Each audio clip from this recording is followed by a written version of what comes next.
Bonjour et bienvenue dans l'enquête de l'Avent de Marcel. Pensez à bien suivre les épisodes dans l'ordre et depuis le début pour profiter pleinement de cette aventure. Je vous laisse tout de suite découvrir ce que cache la 11e case de ce calendrier de l'Avent un peu spécial. Bonne écoute!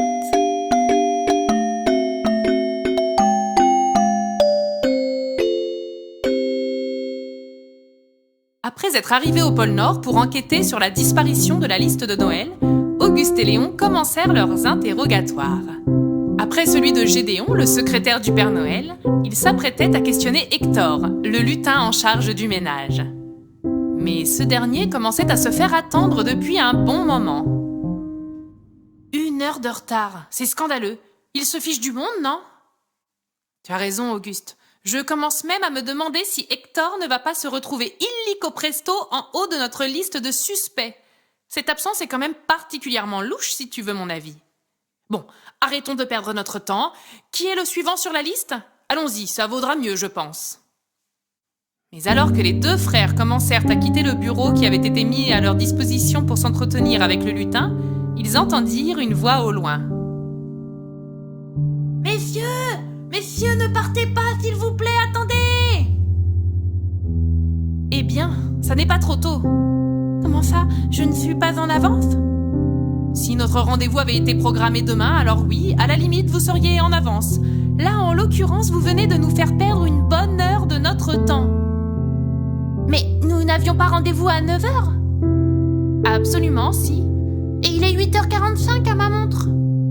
Regardez votre trotteuse. Elle s'est arrêtée, votre montre ne fonctionne plus, Hector. Oh là là, vute de flûte. Et le pire, c'est que je m'étais trompée. Je croyais que nous avions rendez-vous dans l'aile sucre d'orge. Elle est à l'autre bout du domaine. Lorsque je m'en suis rendu compte, j'ai dû tellement courir pour arriver à l'heure. Tout ça pour ça, en plus. Allez, Hector, calmez-vous, ça ne fait rien. Le plus important est que vous soyez ici maintenant, n'est-ce pas?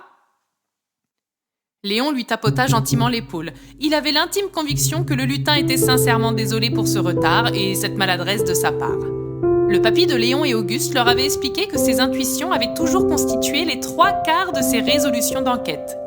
Mais, ajoutait-il, les 3/4, ça n'est pas suffisant. Il faut donc savoir écouter ses ressentis presque magiques tout en tâchant de garder la tête froide, afin de mener efficacement les enquêtes. Auguste savait que son frère était en train de se faire ses réflexions, et il prit le relais de l'interrogatoire. « Monsieur Hector, tenez, prenez ce verre d'eau. Pouvez-vous, s'il vous plaît, nous expliquer ce qu'il s'est passé cette matinée-là? S'est-elle déroulée comme toutes les autres matinées ?»«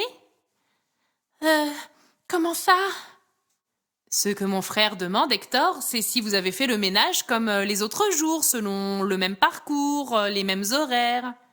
Vous êtes certain que c'était moi qui étais de ménage ce jour-là? Que voulez-vous dire? Vous n'êtes pas toujours de ménage?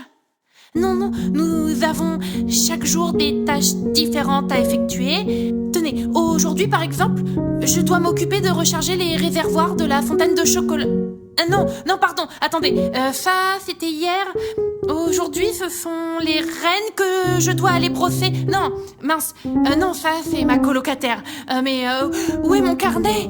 Oh non, je l'ai encore égaré. Léon, peux-tu vérifier les documents que nous a fournis Gédéon, s'il te plaît? Ce doit être écrit dessus. Je confirme, Gus, c'est bien Hector qui a pointé ce matin-là. Pardon, pouvez-vous me redire de quel matin vous me parlez déjà? Enfin, Hector, celui du jour où la liste de Noël a disparu. Ah oui, c'est vrai, pardon, excusez-moi, j'ai vraiment une mémoire catastrophique. Pauvre Père Noël, ça me revient, il était tout tourneboulé. Je l'ai vu ensuite passer dehors pour se rendre dans son bureau. Je venais de finir mon service. Il a failli me faire tomber lorsqu'il m'a bousculé sur son passage. Mais je ne lui en veux pas, bien évidemment. Comment en vouloir à un homme si gentil, si généreux, encore plus dans un moment pareil? Vous semblez beaucoup l'apprécier, je me trompe? Oh non, vous ne vous trompez pas. Je ne sais pas ce qui m'a causé le plus de peine, à prendre pour la liste ou le voir dans un tel état d'inquiétude et de tristesse. Pouvez-vous nous dire, maintenant que la mémoire semble vous revenir, comment s'est déroulé votre passage dans sa chambre? J'imagine qu'il était à sa table de travail, en pleine étude de la liste, c'est bien cela? Ah non, pas du tout. Lorsque je suis passée, il était allongé et endormi. Le Père Noël a un sommeil de plomb. J'ai pu passer l'aspirateur dans toute la pièce et sous le lit, sans le réveiller un seul instant. Je n'ai pas regardé les documents qui se trouvaient sur son bureau et à ses côtés sur le lit. Mais j'imagine en effet que ce qui était près de sa main devait être la liste de Noël. Ah, intéressant.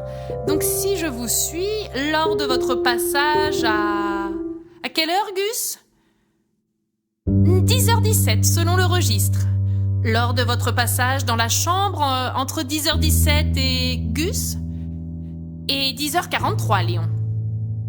Entre 10h17 et 10h43, donc, vous êtes entré dans la chambre du Père Noël, vous avez vu un papier qui pourrait être identifié comme étant la liste, vous n'y avez pas touché. Oh, bien sûr que non! Vous avez passé l'aspirateur, puis êtes sorti par la porte, c'est bien cela? Oui, oui, tout à fait.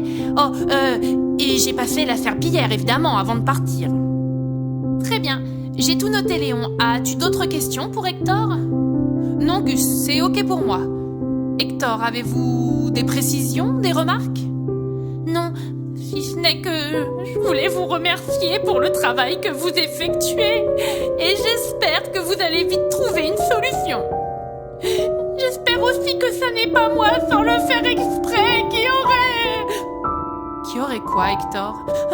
Non, rien, qui vous a mis trop en retard ce matin. Bon, messieurs, bon courage, je vous laisse, au revoir. Et en moins de temps qu'il en faut pour le dire, Hector s'était volatilisé hors de la pièce sans un mot pour les deux garçons qui se regardaient, l'air interdit. Léon? Gus? On est bien d'accord que je note dans la marge qu'il faudra interroger de nouveau notre ami Hector pour comprendre ce qu'il aurait pu faire sans le faire exprès? On est bien d'accord. Suite à cet entretien, Léon et Auguste passèrent une partie de la journée à remplir leur tableau d'enquêteurs. Pensez, si ça n'est pas encore fait, à aller chercher le vôtre sur notre site internet ou sur Facebook. Vous trouverez les liens juste ici. Le reste de la journée fut consacré à la visite des lieux pour les deux garçons.